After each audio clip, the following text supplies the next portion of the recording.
Hiya, Michael here with a quick video on division, and what we're going to do is have a look at the bus stop method. If you're not familiar with it, you'll soon see why it's called that. Now, very importantly, I'm not going to tell you how it works or why it works.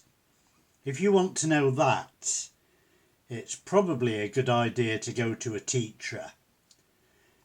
I haven't got time to go into it in this video, but I am going to show you, very importantly, how to use it, and that's probably enough for most people.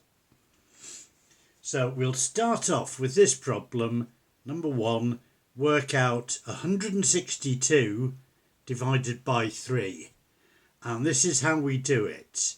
We take this number, 162, and then we put it under the bus stop.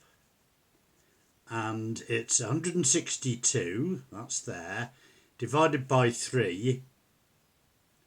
I put the 3 there.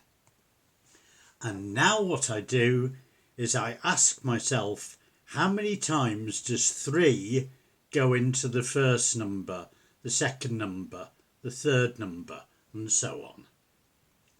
Well, how many times does 3 go into 1? Well, it doesn't go at all.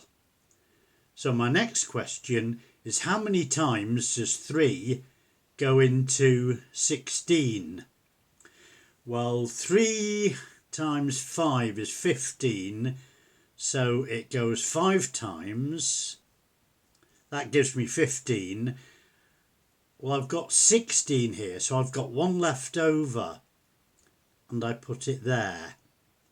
And my next question is now, how many times does 3 go into 12? Well, it goes in 4 times. 3 4s are 12, so I put the 4 there, and I'm all finished. So I get the answer, 162 divided by 3 is 54. And because I'm smart, I want to check that. Let's go backwards. 3 times 5, well, that 5 is 50, isn't it? So 3 times 50 is 150, and 3 times 4 is 12, and that gets me back to 162. It's always a good idea to work backwards to check your answer. So 162 divided by 3, 54. Right, let's have a look at another one now, shall we? A little bit more difficult, but not much more. So here it is, 182 divided by 7, and we do exactly the same. So we put 182, put it under a bus stop, and put the 7 there. Now I ask, how many times does 7 go into, well, don't bother with that. How many times does 7 go into 18? Well, 2 times 7 is 14, so it goes 2. 2 7s are 14. I've got 18 here, so I've got 4 left over, and I put it up there. So now my next question is, how many times does 7 go into 42? And it goes in 6 times.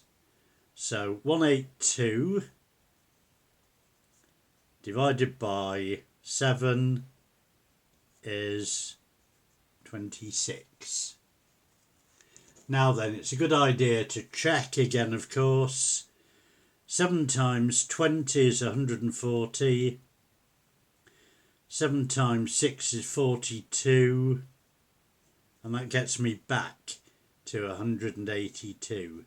So yes, I'm absolutely certain that that answer is correct. Now then, the 2 that we've looked at have been with single digit numbers. There's no reason at all why you shouldn't do it with a 2-digit number.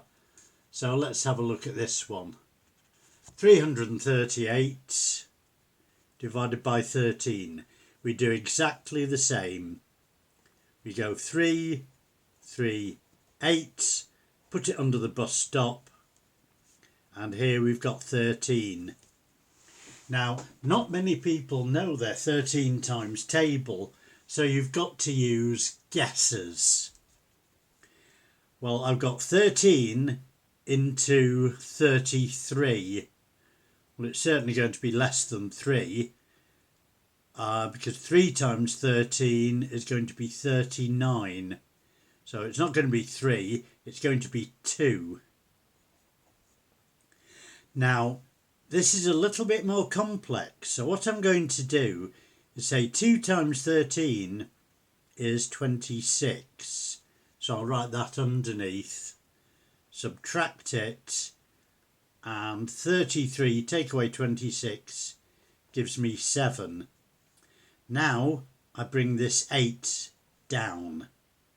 And my next question is, how many times does 13 go into 78? Well, you have to make a guess, unless you know your 13 times table. Most people don't. I'm going to guess at 6. And the reason I'm choosing 6 is because 6 3s are 18, and that will give me an 8 there. So let's have a look. 6 times 13. Well, 6 times 10 is 60, plus 6 times 3 is 18, and that gives me my 78. So yes, that was a good guess. So 13 into 78 goes 6. So 13 into 338, 26. Whoa, let's write that there. 338 divided by 13 equals 26.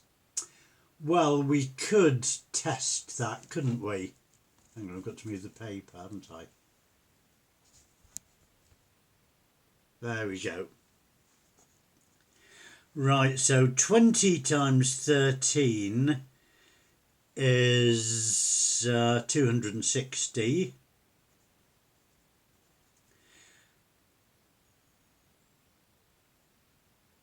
And let's see, 10 times 26, 260.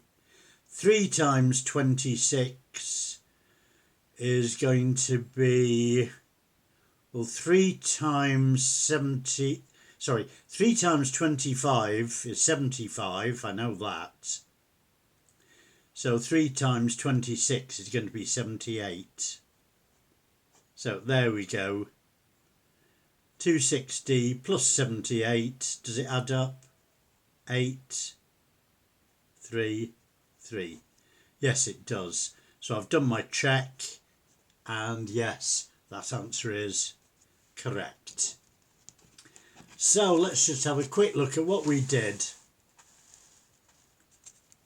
So we looked at division using the bus stop method. I didn't tell you how it works or why it works.